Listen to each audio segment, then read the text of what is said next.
That was a disaster. No one came off looking good. The president set the expectation that he would throw Joe Biden off his game, and he did on some occasions, but overwhelmingly, Joe Biden didn't take the bait. And so if we're judging it by what the president wanted to do, and that was his stated goal, was to throw Joe Biden off his game and get him to take the bait on Hunter Biden, he didn't take the bait. So does that mean that Joe Biden won by the president's own standard for what he was trying to accomplish?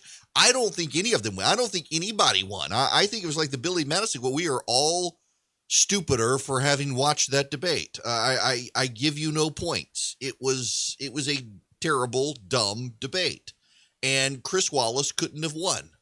Chris Wallace would have needed shock collars on the candidates and a microphone mute button in order to do it. And he didn't do it. He lost control of the room. They did not have respect for the moderator.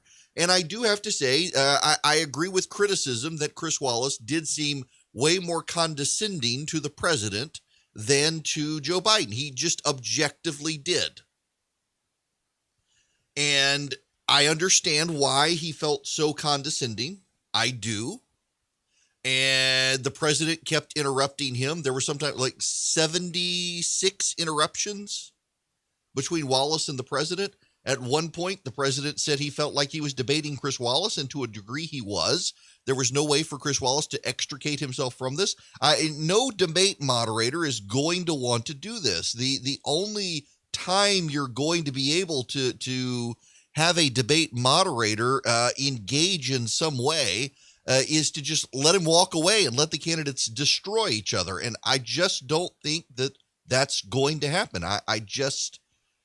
This was a train wreck. Now, there was one unforced error by the president of the United States. And I do objectively think it was an error for the president of the United States.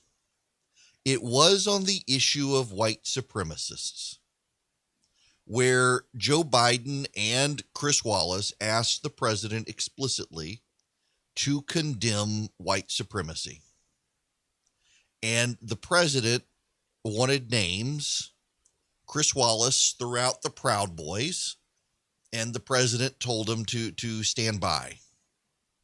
It has today they've released the Proud Boys, the white supremacist group, has come out and they've are now selling advertisements and merchandise with the president's phrase, where last night he said, stand by. They celebrated it last night. What was the Proud Boys? Stand back and stand by. Now, the president's son, Donald Trump Jr., said the president misspoke. He meant stand down, not stand by.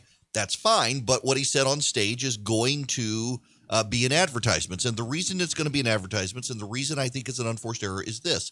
There actually is now a lot of polling evidence that black men in particular are moving towards the president.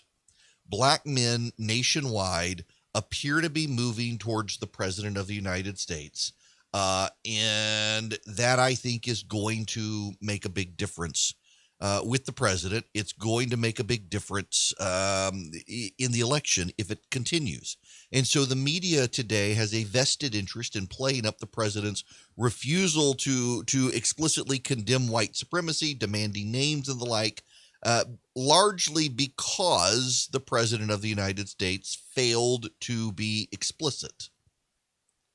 And you need to understand that point because it genuinely, really, truly is a big deal that the president refusing to explicitly condemn white supremacy at a time that black men are moving towards the president is going to come out in advertisements. A buddy of mine texted me a little while ago. Where is his text? He said, this was one of the questions that was asked. Will more of Trump's quotes appear in Biden ads or Biden quotes appear in Trump ads? And I think you're going to have that Proud Boy moment from the president appear in a whole lot of advertisements for Joe Biden.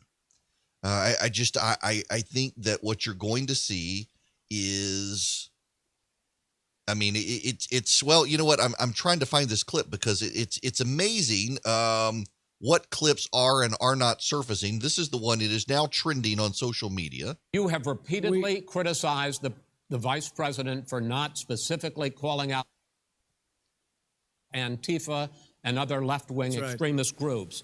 But are you willing tonight to condemn white supremacists and militia groups and to say that they need to stand down and not add to the violence in a number of these cities, as we saw in Kenosha and as we've seen in Portland? Sure, are you I'm prepared willing to do specifically that, but do it? Well, go ahead, sir. I would say almost everything I see is from the left wing, not from the right wing. So what are you saying? I'm willing to do anything. I want to see peace. Then do it, sir. Say it. Do it. Say it. You want to call him? What do you want to call him? Give me a name. Give me a white name. Supremacists and Who would white you like me to condemn? White supremacists and right-wing militia. Stand back and stand by. But I'll tell you what.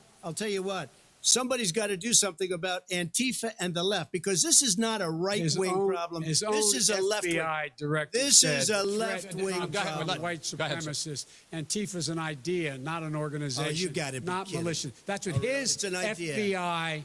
His FBI director said. Well, then you know what? No, we're done, sir. We're moving on to the next. Y'all, okay, listen. Biden should not have said Antifa's an idea.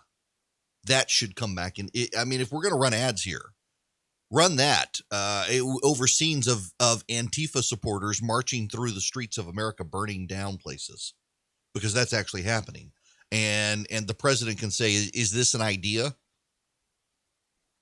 But you're also going to see the Proud Boys moment come back on the president, and you're going to see the moment come back again. And I can't overstate this, because the media really is on Joe Biden's side at this point. The American media as a whole has internalized President Trump's contempt for them. They have contempt for him, and they understand that it is a very big deal that black men look like they could be headed in the president's direction. So as a result,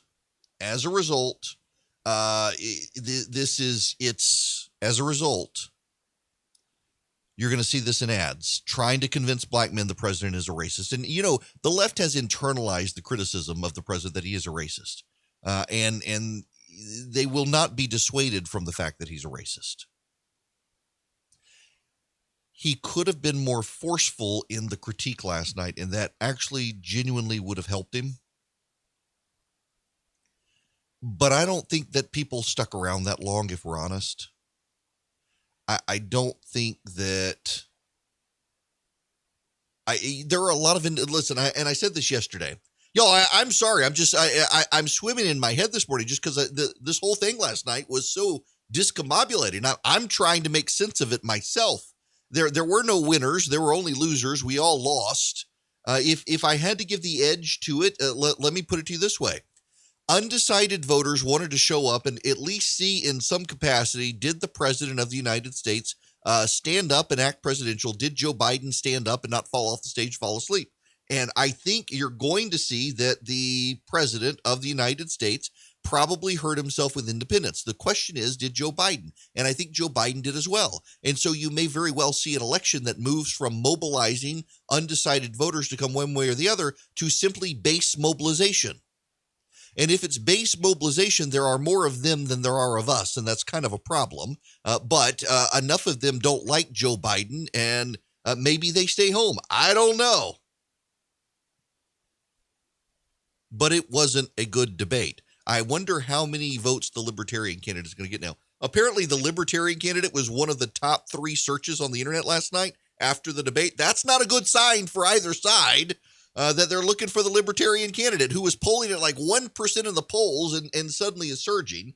The whole thing was just weird. It was bad. It wasn't good. One more clip from Jake Tapper, and I've got a lot of audio from the debate. I wanted to give you my analysis first, that it was just a bad, terrible debate. But Jake Tapper on Chris Wallace. But beforehand that he was going to try to be on offense as much as possible. But this took it too far, even for Donald Trump. And think about if you're an undecided voter, right? Yeah. And you don't like the president's style, but you like some of his policies, okay? And you come in tonight, and the president, I don't know if Joe Biden won the debate per se. He had some nice moments, but I thought he was kind of flat. But that's almost irrelevant. because the way the president behaved, again, the Anti-Defamation League is already out there asking the president to clarify why he didn't condemn white supremacists and why he told this far-right neo-fascist group, stand back and stand by. The way that the president behaved on the debate stage is the way that the president has behaved in American politics. Yes, he's dominant, and if you like that, great. But he was rude. He didn't abide by any standards of decorum or decency. It was really, frankly, embarrassing. And just to clarify something, when I said it was almost entirely Trump, I wasn't talking about Joe Biden as the part that I was unsure about. Ouch. I was talking about the moderator who did not have control of the debate stage for much of the evening, who didn't remind the president that he was violating the rules till 1 hour and 13 minutes into the debate. Look, the whole thing was disgraceful. I mean, listen, if you're in the media, you're going to go after the president because you don't like him. But man, the Chris Wallace last night, there was just no way for him to. I don't know that Jake Tapper could have controlled the debate. He's right. Wallace should have reminded the president that the president had agreed to the rules early on. But I don't know that anybody could have controlled that last night. And they're going to have to figure out how. They've got a couple of weeks before the next debate. The vice presidential debate is going to be up next. I think it's on the 7th. But then you've got 2 more presidential debates. And a lot of the media is out there saying maybe we just shouldn't have any more debates this year. Well, of course they would say that. Joe Biden has actually come out and said there will be more debates. Y'all, this was just... This was, I mean, again, let me give the last word before I go to break back to Jake Tapper. That was a hot mess inside a dumpster fire, inside a train wreck. That was the worst debate I have ever seen. In fact, it wasn't even a debate. It was a disgrace. Want to be on the show? Call